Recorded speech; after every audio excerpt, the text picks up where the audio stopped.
Whereas here, it's literally doing it for me.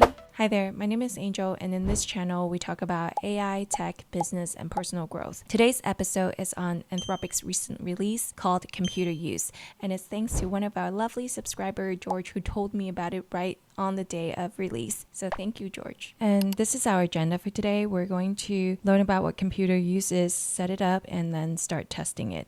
Let's get started. Let me put on my glasses. So computer use, what is it and why is it revolutionary, right? It's basically Anthropic's answer to what an AI agent is. A lot of people talk about AI agent, which for me means you can give AI a set of tools and it can perform the tasks that you ask it to do. This release is really important because it's one big step in the field of AI agents since they can now use the computer. And it's really the first consumer product that I know of that allows an AI to take over and do what a human would do on the computer. It can now browse the web, control the mouse, use apps, and type, and do Google searches. This means you can now automate complex tasks that before requires a human or before you would mess around with make.com or Zapier for hours to do. You can read more about it in Anthropic's documentation, which I've linked to here. It's still in beta, so don't expect it to be perfect yet, but this really is a giant step forward. Honestly, I'm a bit scared at how quickly things are advancing. It's exciting and daunting at the same time,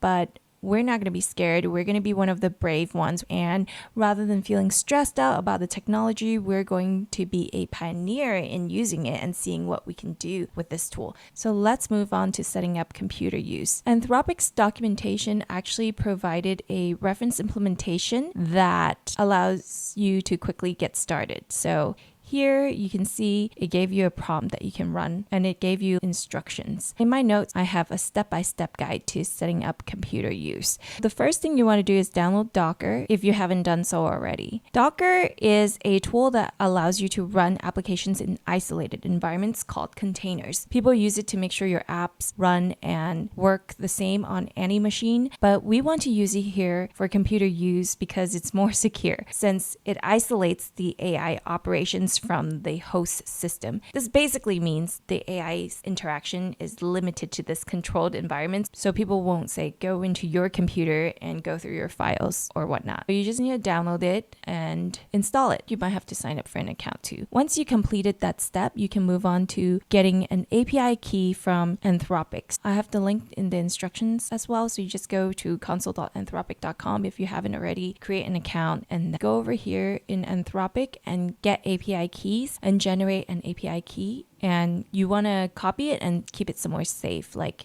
in your Apple Notes or something, so then you can use it in the future. After you're done creating the API, you want to input it into here. And what we're going to do is Command space bar, since I'm using a Mac, to bring up terminal. And then I'm just going to copy this, replacing my API key and pasting it over here and enter. Once it's done running, you will get this computer use demo is ready. Open this in your browser to begin. I'm going to copy this local host and run it. There it is.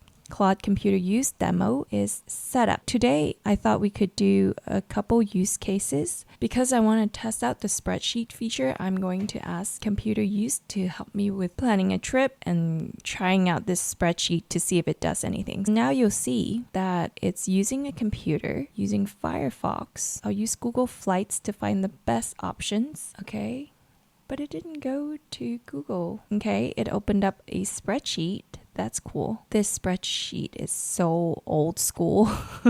Very cool. It's saying which day it is, the date, location, activities, accommodation, and cost. Because my prompt to it was, help me plan a 5-day trip to Japan from LAX to NRT, find the cheapest flights and 4-star hotels. Give me the itinerary in a spreadsheet. This UI is kind of buggy. Let me zoom back out so the UI doesn't look so weird. Now it opened a new tab and finally it got to some Google Flights, but it says some errors, but it's okay. It just kept trying. It didn't give up. Thank you for doing that. I think that Perplexity can do a lot of research for you too, and it can create a table for you. But to see it interact like this is a whole other level. I know my example is not that creative, but I feel like you could do a lot with this. Okay, it found me zapier, which is great. Let me time this. How many minutes is it doing its thing. This is taking some time. It's now looking up hotels for me, and it knows that I want a 4-star rating. Okay, now let's see what it's going to do in this spreadsheet. I'm very excited for it. Let's see the first day, Tokyo, arrival and check-in at Hilton Tokyo Bay. Let's see how much it costs.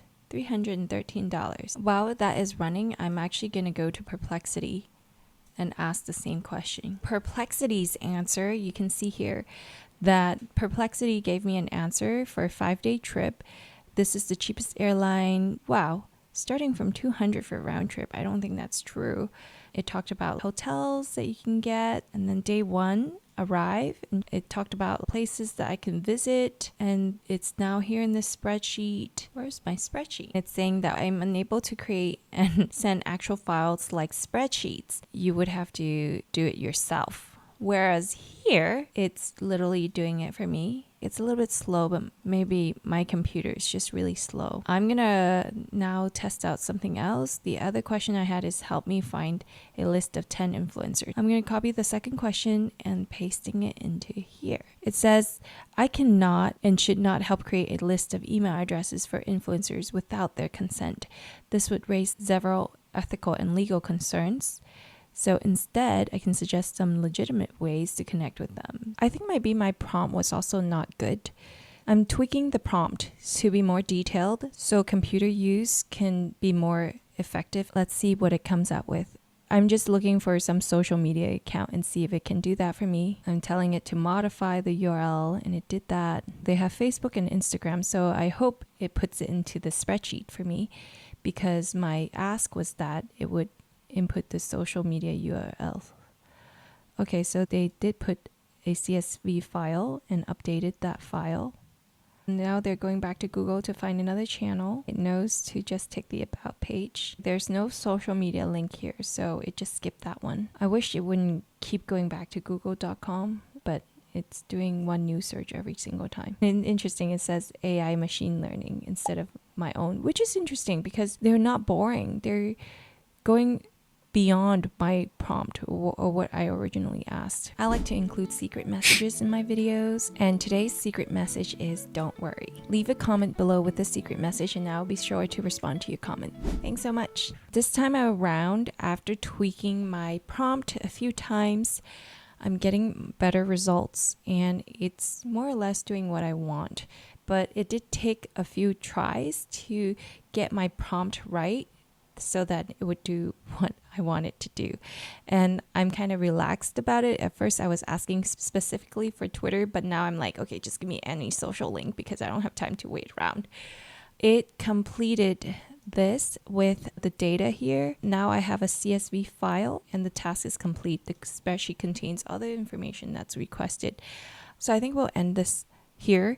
But what I learned is that this isn't perfect yet, but it's still a very major step forward. With this, you need to make sure your prompting is very precise and your directions are very clear. If you want this automation to work, you really have to work on your prompting. And that wraps up our video for today. I am excited to see what you're going to do with computer use. Leave a comment below and share your ideas of what you could do with computer use and any thoughts about it. Thanks so much for watching. See you next time.